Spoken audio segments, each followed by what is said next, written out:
Danny Cunningham's brought to us by Epicor. Every team knows the value of hard work, of taking pride in what you build, in practicing every detail to get the best results. But no one player, no matter how amazing, can do it all alone. Working together makes getting the win easier. At Epicor, the All-Stars are the hardworking manufacturers and distributors who create and deliver the things we all need, from aerospace to electrical to medical devices, from small businesses with big dreams to growing enterprises with global vision. We'll equip you with the right tools to move forward, think ahead, and lead the way, because as the clock ticks down, you need to make the most out of every hardworking minute. Easier doesn't cut corners, easier finds the lane. Discover your success at easierwithepicor.com. That is easierwithepicor.com. Danny Cunningham, host of the Locked On Cavs podcast, joining us now. And Danny, you are walking into a firestorm, and you can take whatever direction you want to take. You got a beef with anything I said? Go ahead. Take I mean, I think like the injuries are part of the conversation, but ultimately this is an epic failure. Like, it's a colossal failure for the Cavs, considering what their expectations were, how good they were during the regular season. I don't know how this can be phrased as anything other than a complete failure and a missed opportunity. The players told you that. Yeah, well, and I think that is. I mean, there's nothing good that comes of this, but the players have said that. Kenny Atkinson said that. I think it's important. Like, if you want to get past this at a certain point, I think you need to recognize it. You need to own it. You need to understand that you're going to be called the 2015 Atlanta Hawks for the next 12 months until you get past this point. That's what you're going to be called. I think understanding that, recognizing, and kind of embracing it's probably a good first step. A lot of steps you still got to take, but it's probably a good first step. I think hang on. Go ahead, yes. You know what's funny about that, about the 2015 Hawks? I've been like defending the 2015 Hawks I have. That was a really good friggin' team that lost to one of the greatest to ever play the game in the conference finals. This is even worse. It is. Yeah. But like, everyone's like, oh, the Hawks. The Hawks went to the conference finals and lost to LeBron. Yeah, I think that's an interesting way to phrase it, because like that Hawks team in the regular season they won 60 games, but like, and you were talking about advanced metrics before. Yeah. They were like the second worst ever 60-win team by a lot of the advanced metrics that said like they weren't elite at anything. They were just good and won a bunch of close games. Where the Cavs had this elite offense. They were the number 2 offense of all time, and that's what disappeared. So I do think that like it's an interesting conversation to have, and there are obviously some similarities considering Kenny Atkinson was on that coaching staff in Atlanta. DeMarre Carroll, who's on the staff with the Cavs now, was a starter for that Hawks team. He was the only starter that was not an all-star on that Hawks team, because 4 of those guys made the all-star team. Yeah. Jordan Ott, who's an assistant coach for the Cavs, he was on the staff there. Like, they have some crossover between that, and maybe learning from that experience will be a good thing for Kenny Atkinson, having this one to learn from too. Let me ask you, last year the Cavs had a gentleman's sweep, but the Celtics went on to win it all. If the Pacers goes on to win it all, would it like make you feel a little bit better about this? I think it should make you feel worse, if anything, because like last year, the Cavs, and they can point to the injuries last year that they had, and they did. Donovan didn't play in a couple of those games. Karis LeVert was hurt.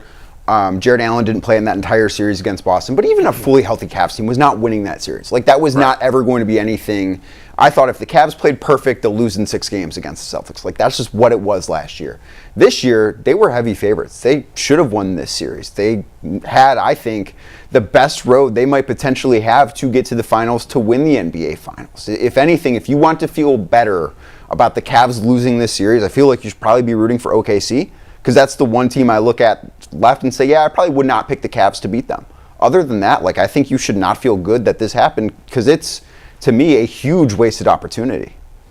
And I think it looks, maybe you don't, I'm curious your opinion, I think it looks even worse because the Celtics showed so much heart yesterday. Or do you not buy that? I don't think that matters. Like, they hit a bunch of threes. When they hit a bunch of threes, they're gonna win games. That's who the Boston Celtics are. When they hit 20+ threes, they win games. They still won without their best player. Yeah, but they've been good without him all year, and there are some metrics that say they're actually kind of better without Jason Tatum, because he can kind of stop the ball offensively in those high leverage. Like, well, look at the games the Cavs won against Boston. What happened? They got Tatum into playing iso ball. The game they won in Boston, he scored 45 points. He needed 38 shots to do it, and the Cavs got back in that game because he just kept taking mid-range shot after mid-range shot. You can make the case their offense doesn't look quite as good when he's on the floor versus when it's off the floor. I'm sorry, I love analytics again, but I'm ignoring any stats that says the Celtics are better with Jason Tatum, without Jason Tatum. And also, like, they still have Jaylen Brown. Jason Tatum wasn't the guy that won Finals MVP for them last year. Like, you can talk about missing Tatum, and I do think there are things that say, really great teams find a way to win a game or two without one of their best players. I wouldn't expect them to win this series. I wouldn't expect them to win the finals anymore, and I think that's part of the conversation. But to win one game where they hit a bunch of threes, like, I don't think that. Well, let's see what happens in Game 6 in New York. Thank you, Danny, for bringing some common sense to this conversation. I tried to say that 3 minutes ago, and boy, you looked at me like I had 13 minutes. I just said that if there's a stat that says they're better without him, is insane. And first of all, I don't want to hear about regular season stats anymore because, as Jason said yesterday, the regular season NBA and the playoffs might as well be a different sport. Different sports. It's a different sport. It's meaningless. What you do in the regular season doesn't matter. I don't even want to watch the Cavs play next year. I don't want to watch a single game. What's sad is you went from it's meaningless to watching them this year. I'm enjoying watching basketball again. I was. To only come all the way back. The Cavs just kicked him in the nuts. All the way back to both of them. meaningless. The two teams I was rooting for that got me back into basketball this year, St. John's and the Cavs, both shipped down their leg in the playoffs. No, it's a you problem. How's it my fault? You like a team and they immediately suck. I liked the Cavs in 2016. They won a championship. You weren't a Clevelander then. What are you talking about? You got to be here at least 5 years to be a Clevelander. I was here 5 years. How many years were you there? I was actually a couple of months shy of 5 years. I was, no, you know what? Yeah, I was 2 months shy of 5 years. Oh, sorry, not a Clevelander yet. Danny, first time goal was a little short. Danny, what do they do now? Like, what? I know that when you look at the contracts and the second apron, what moves or what would you do this offseason to try to make your team, the Cavs, better for the upcoming season? So they've got to be creative. I mean, they're going to be a very expensive team. If I were Kobe Altman, I would not bring back the entirety of the core four. I think that at a certain point, you kind of are who you are. And we saw them have postseason failures under JB Bickerstaff that looked kind of similar to this one. Now, I still think making that move that they made with the coaching switch last year was the right one. And I think Kenny Atkinson will grow from this. But I kind of think that this is becoming a player problem. And yeah, we can point to health. We can point to Darius not being healthy. Donovan was obviously, I think, fighting through a lot. And I don't think that if this were a regular season game, he would have been anywhere near a basketball floor for this entire series, really, with that calf injury. But I think that they need to revamp this team a little bit. And there are a lot of things that say the Cavs are at their best when Evan Mobley's playing center. And I do think one of the more difficult things to do is when you have another guy at that position who's a borderline all-star, which Jared Allen has been in Cleveland, it can be hard to not play at your best because you have somebody blocking somebody else, if that makes sense. Like, I think having Evan maybe not being a full-time center, not playing center for like 35 minutes a night when he's out there, but playing more center more frequently. Think back to the way the Lakers looked when they won the 2020 title. And they had JaVale McGee, they had Dwight Howard. Those guys would start games at center. But it was really easy to say, okay, it matters now. Anthony Davis is going to go play center. That's what the Cavs need to be able to do. I think that's a more difficult thing to do with Jared Allen on this roster in that starting lineup as opposed to having somebody who might be a little bit lesser and you can kind of reallocate some of that money into building up more depth in other positions on the roster. You know, it's interesting you say that because Jared Allen wrote that article. What was that on? Uninterrupted? The Players Tribune, where he was talking about, he pretty much wanted to help Evan take that next step.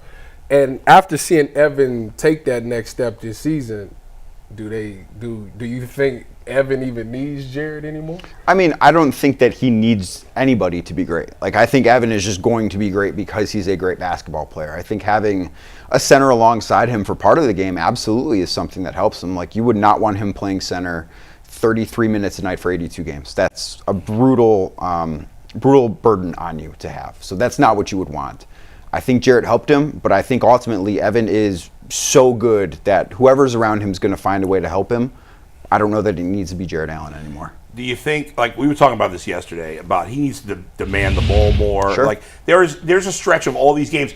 In Game 5, like he was kicking ass in the first half, and then he just never sees the ball. They got to get him the ball more. Yeah, that's on part of that's on him. Yeah. Part of that's on the guards. Part of that's on Kenny Atkinson and his coaching staff. Like, that is not all an Evan Mobley problem. That's kind of when I look at somebody who's not a ball dominant guy that's bringing the ball to the floor all the time. Like, it's never on only that person to get the basketball in their hands.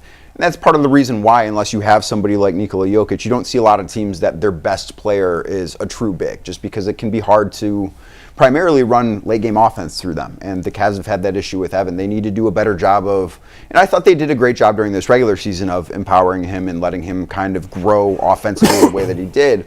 But I think that he needs to be more forceful in wanting the basketball. I think Donovan and Darius need to do a better job getting him the ball. I think Kenny Atkinson needs to do a better job putting him in those positions because we saw what he's capable of. Like, he's going to, if I had to bet, finish second team All-NBA. These accolades are not going to stop for him. He's going to be one of the 10 best basketball players in the world, and the Cavs have to take advantage of that. Do you think think that the Cavs, whether they trade Jared Allen, whether they trade Darius Garland, or both even, maybe that's unlikely, it's possible. Do they need to make sure that when they're acquiring players, that it's not just about talent, but they need some players with an edge to them, some toughness? I think after hearing what everybody said at exit interviews yesterday, where it's asking questions, what needs to change between right now and this time next year? Because you guys are right, and they know this regular season next year, nobody's going to care what they do. Right. Donovan said we could go 82-0, no one's going to care. No. And that's a fact. 82-0 is probably a little extreme. I think if they go undefeated, people will care.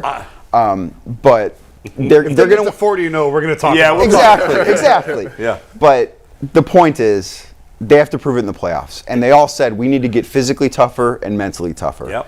And I don't know if that's something you can do in the regular season without changing who's around you. I asked Max Strus about that, and he goes, I thought we were plenty tough in the regular season, but it's a different sport in the postseason, as you guys have mentioned. And there's a much different level of toughness. I think the toughness looks different, too, in the playoffs than what it does in the regular season. I think that bringing in new faces into that locker room is probably something that they need to do in order for that to arrive the way it should. Teams aren't scared of the Cavs. Correct. Teams aren't intimidated by them. Teams like the Knicks and Pacers look at them and say, we're going to go right at your neck, and there's nothing you're going to do about it. Mm-hmm.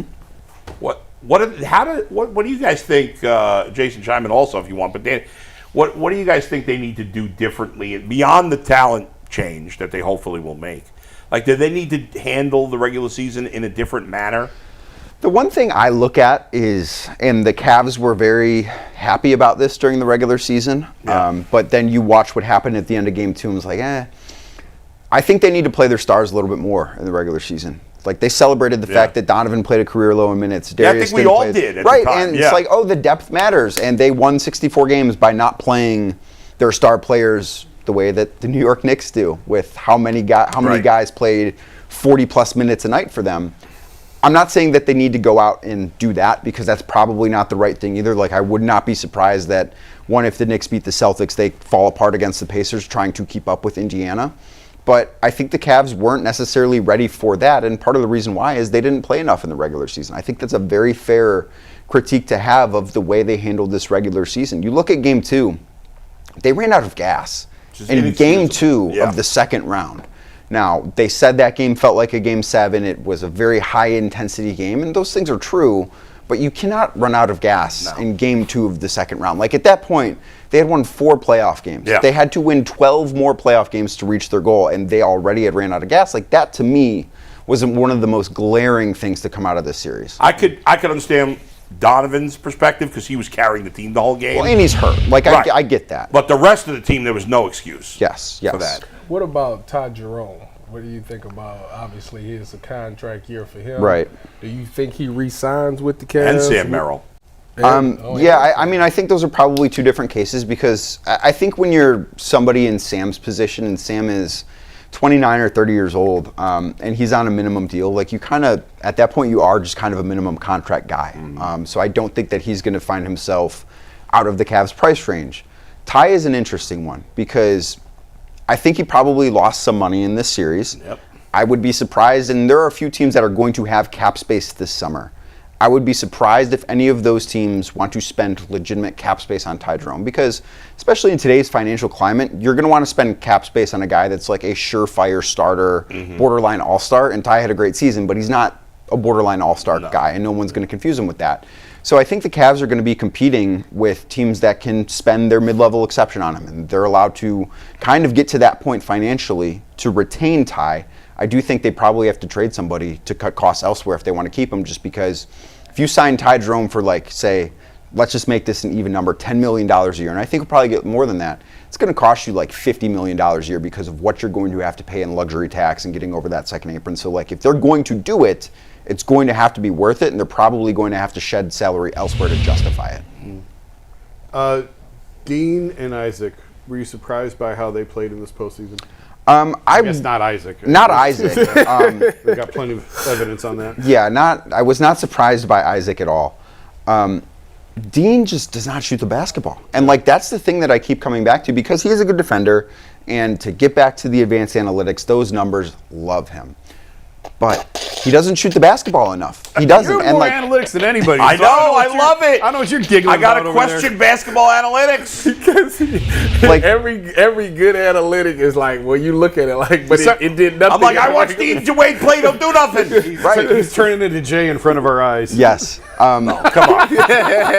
That's the biggest insult you could give Bull if you understand Let's the face reality of what he just facts. Oh man, He's ready to fight me right now. We're going to keep it real, even though I know you're going to disagree. If Dean Wade were black, he'd be playing in Croatia. They need to fit their white. They need a white quota of a certain amount of players, and if he were black, he'd be in Croatia. You know this. Come on, stop it. Maybe Spain. He's a very good. The thing I guess that should drive people nuts about him is he is a good shooter. Like he's capable of making these shots, and we've seen it at times before. And he is a good defender. And I thought that the Cavs actually, until Game 5, did a really good job on Tyrese Halliburton in the series, but he needs to shoot the basketball because far too often in this series, they were playing 4-on-5 offensively. And when you're playing 4-on-5 offensively, one of those four is Donovan Mitchell, who played great, like superstar stuff, but doing it on one leg did not have nearly the same burst and explosion that we're used to seeing him have. That really puts your back against the wall. Like they needed to be at least playing 5-on-5, and because they have one guy in Isaac Okoro who teams are never going to defend in the postseason, no matter what he shoots, he could make all of his threes. Not going to defend him because they're just going to bet he's going to miss the next one. And Dean Wade, who doesn't shoot, like they passed up, I thought, too many good shots because guys were a little too timid on that end of the floor. All right, final thing. Who's going to win the NBA title? Go. I think the winner of the OKC-Denver series, OKC's up 3-2 right now, so I will go with OKC. You're not an Ant-Man guy. You know, I like the Wolves. I actually used to cover the Wolves. I have friends that work in that organization. Like, I'd be thrilled for them if they do. And they wronged you, so you said bleep them. They did not. But I think Denver's got the best player in the world. OKC's got the MVP. I think whoever gets out of that series, particularly if OKC wins in 6 and it does not go to a Game 7, that would be my title pick. At this point, probably feel pretty good about whoever wins the West as opposed to the Pacers or the Knicks. All right, good stuff, Dan. Thanks for joining us. Thanks for having me, guys. Hey, thanks. All right. That was Danny Mike? Cunningham. You can find him on the Locked On Cavs podcast, wherever you get your podcasts. But we move on. Bull, tell us a little bit